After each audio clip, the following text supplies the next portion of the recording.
Have you ever wondered how some people can remain so composed in situations that would leave most of us rattled?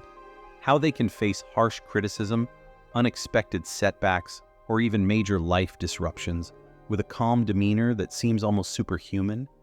Is it that they don't feel emotions the same way? Are they simply born with thicker skin? Or is there something else, a perspective, a practice, a philosophy that allows them to navigate life's turbulence with steady hands? Almost 2,000 years ago, a man named Epictetus proposed an answer. Born into slavery in ancient Rome around 50 CE, Epictetus would go on to become one of history's most influential Stoic philosophers. Despite beginning life with seemingly no control over his circumstances, he developed a philosophy centered on distinguishing between what we can control and what we cannot, a distinction that, when properly understood, can free us from unnecessary suffering. "Make the best use of what is in your power," he wrote, "and take the rest as it happens." The philosophy Epictetus taught wasn't about suppressing emotions or adopting a facade of indifference. It was about something far more profound, understanding the true source of our distress. And here's the revolutionary idea at its core. It's not external events that disturb us, but rather our judgments about those events.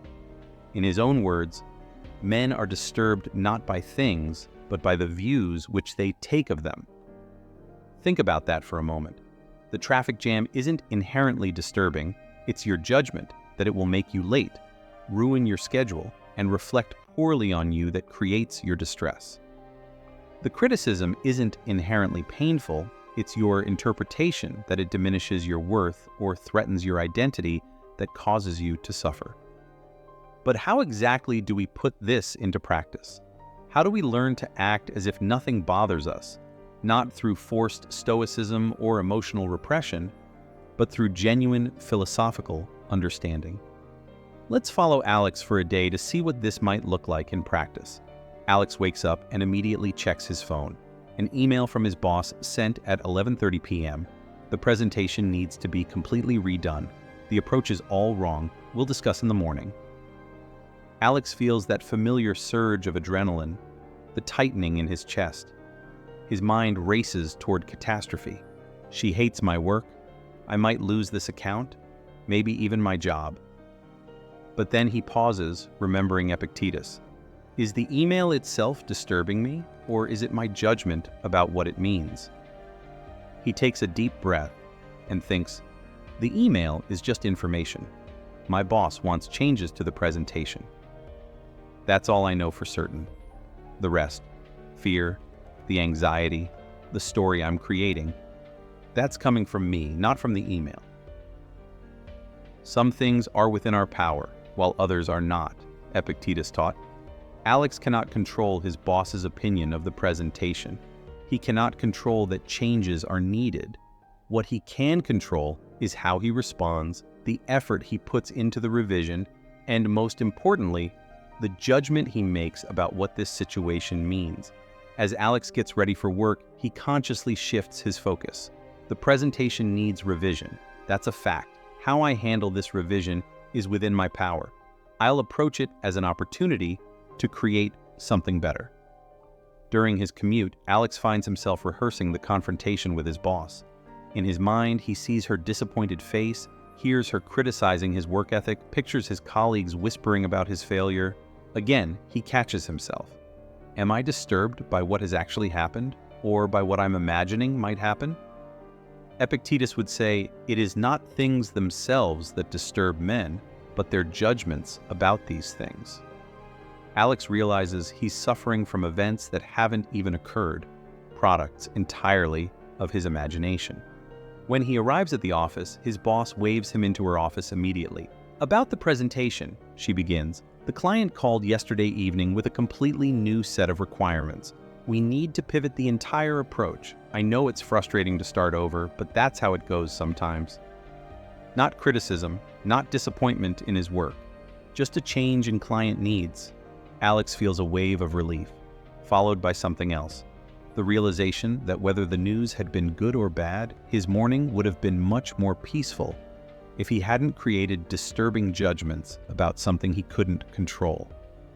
This scenario illustrates the first key principle from Epictetus, the dichotomy of control. Some things are within our power and some things are not. Our opinions, desires, aversions, and our own actions. These things are within our power. Everything else, other people's opinions, status, health concerns, the weather, the economy, these things are not within our power. There is only one way to happiness, Epictetus taught, and that is to cease worrying about things which are beyond the power of our will. But this raises an important question. Does this mean we should be passive, simply accepting whatever happens without trying to influence our circumstances? Not at all. Epictetus would never suggest that. The Stoic approach isn't about resignation, it's about clarity of focus. It's about directing our energy toward what we can influence rather than exhausting ourselves on what we cannot. Later that day, Alex is working on the revised presentation when a colleague, Jamie, stops by his desk. "I heard you had to redo the entire Johnson presentation," Jamie says with a smirk. "Tough break. I told you that approach wouldn't work." Alex feels a flash of irritation. Jamie always seems to take pleasure in others' setbacks. In the past, a comment like this would have bothered Alex for hours, but today, he remembers another teaching from Epictetus. Remember that it is not he who reviles you or strikes you who insults you, but your judgment that these things are insulting. Is Jamie's comment itself disturbing, or is it Alex's judgment that Jamie is deliberately trying to make him feel inferior? And even if that were Jamie's intention, why give Jamie the power to determine his emotional state? "Thanks for your concern," Alex replies calmly. "The client actually changed their requirements. I'm actually enjoying the challenge of the redesign." Jamie, denied the reaction he was fishing for, mumbles something and walks away. "If someone succeeds in provoking you," Epictetus advised, "realize that your mind is complicit in the provocation." This points to the second key principle. Our responses are our responsibility. No one can make you feel anything without your participation. Your emotions are not directly caused by external events or other people's actions. They arise from your interpretations and judgments. This is not to say that we should never feel negative emotions. Grief, fear, disappointment. These are natural human experiences. The Stoic aim isn't to eliminate emotions, but to ensure they arise from accurate judgments rather than distorted ones. As Alex prepares to head home, he discovers it's pouring rain and he's forgotten his umbrella. The parking lot is flooded and he'll be soaked by the time he reaches his car. His initial reaction is annoyance, but then he smiles, remembering perhaps the most powerful teaching of Epictetus: don't demand that things happen as you wish, but wish that they happen as they do happen, and you will go on well. This is the third key principle, amor fati, love of fate. It's not merely accepting what happens, but embracing it as if you had chosen it yourself. Alex steps into the rain, feeling the cool drops on his face. Rather than rushing and trying to minimize his exposure, he walks at a normal pace, accepting the reality of getting wet. By the time he reaches his car, he's completely soaked and completely at peace. The examples I've shared might seem trivial compared to the serious challenges many of us face. How does this philosophy apply to truly difficult circumstances, job loss, serious illness, the death of a loved one? Epictetus himself was no stranger to hardship. As a slave, he was permanently disabled when his master broke his leg. Later, he was banished from Rome. Yet he maintained that the principles remain the same regardless of the magnitude of the challenge. Sickness is a hindrance to the body, but not to your ability to choose unless that is your choice, he wrote. Lameness is a hindrance to the leg, but not to your ability to choose. Say this to yourself with regard to everything that happens, then you will see such obstacles as hindrances to something else, but not to yourself. Even in our darkest moments, we retain the freedom to choose our response, to decide what meaning we assign to our circumstances. Viktor Frankl, a Holocaust survivor and psychiatrist who was deeply influenced by Stoic philosophy, put it this way: between stimulus and response, there is a space. In that space is our power to choose our response. In our response lies our growth and our freedom. Now, let's address a common misunderstanding about Stoicism. Some people interpret acting as if nothing bothers you as suppressing emotions or adopting a cold, detached attitude toward life. That's not what Epictetus was advocating. The goal isn't to feel nothing. The goal is to feel appropriate emotions based on accurate judgments rather than distorted ones. Seneca, another prominent Stoic, clarified this beautifully. The Stoic is not unfeeling like a rock, but unshaken like a mountain. Mountains experience all weather, sunshine, rain, snow, wind, but they remain mountains. Similarly, the practicing Stoic experiences the full range of human emotions, but isn't defined or controlled by them. That evening, as Alex relaxes at home, he reflects on the day. Had anything genuinely disturbed his peace? Yes, but only temporarily, and only until he recognized that his disturbance came from within. There's something profoundly liberating about this realization. It means that your tranquility is not at the mercy of external circumstances or other people's actions. It's within your control. Freedom is not procured by a full enjoyment of what is desired, Epictetus taught, but by controlling the desire. But wait, isn't this philosophy somewhat defeatist? Are we just supposed to accept everything that happens without trying to change things for the better? This is perhaps the most common misconception about Stoicism, and Epictetus would strongly disagree with such an interpretation. The Stoic sage isn't passive in the face of injustice or difficulty. Rather, they act with clear-eyed purpose, focusing their energy on what they can control rather than wasting it on what they cannot. Consider this perspective. When something disturbs us, we typically have three options. First, we can try to change the situation. Second, we can remove ourselves from the situation. Or third, we can change our attitude toward the situation. Stoicism suggests we should evaluate which of these options is available to us and act accordingly. If we can change the situation, we should do so. If we can't change it, but can remove ourselves, that might be the best choice. And if neither of those options is available, our only recourse is to change our attitude, which is always within our power. There's a modern approach to anxiety and stress that bears a striking resemblance to what Epictetus taught nearly 2 millennia ago. Cognitive behavioral therapy, or CBT, is one of the most evidence-backed approaches to treating anxiety and depression. Its central premise: our thoughts, our interpretations, and judgments create our emotional responses. CBT teaches people to identify distorted thinking patterns and replace them with more accurate ones. Sound familiar? That's because the founder of CBT, Aaron Beck, was directly influenced by Stoic philosophy. The approach that helps millions of people overcome anxiety today has its roots in the teachings of Epictetus. Let's check in with Alex again, 1 month later. Has he achieved perfect Stoic tranquility, moving through life completely undisturbed by the chaos around him?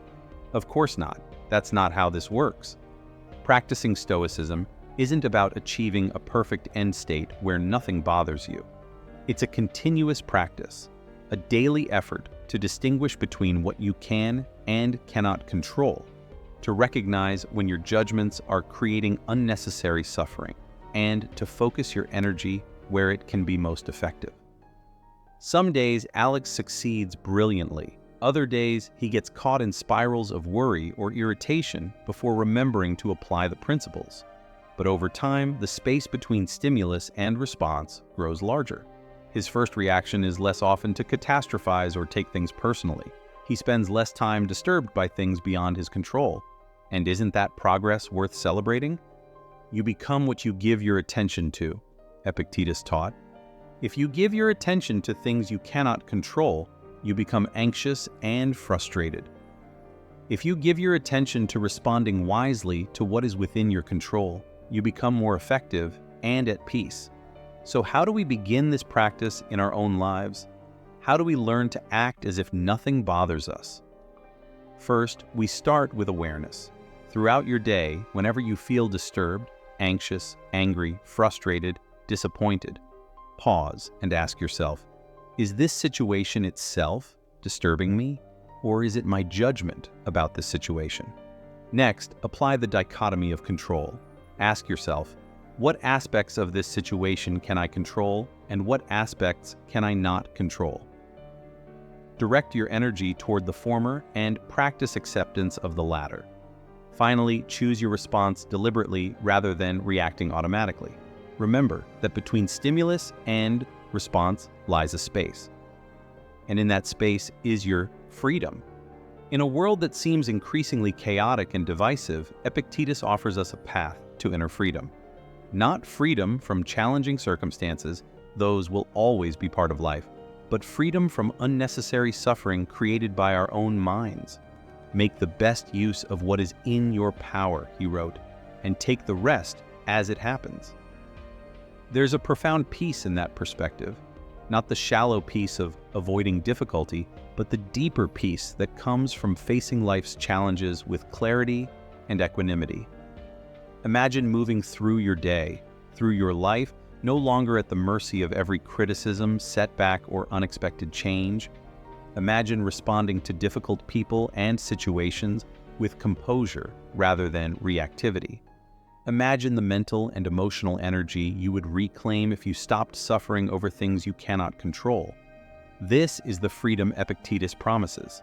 Not a life without difficulties, but a life where difficulties no longer have the power to truly disturb you. The chief task in life, Epictetus taught, is simply this: to identify and separate matters so that I can say clearly to myself which are externals not under my control, and which have to do with the choices I actually control. Simple, but not easy. The work of a lifetime, perhaps. As we bring our exploration of Epictetus to a close, I invite you to carry one final thought with you. Your peace is too valuable to be given away carelessly. Guard it not by controlling the uncontrollable world around you, but by mastering the one thing you can truly control, your judgment. In the words of Epictetus, it's not what happens to you, but how you react to it that matters.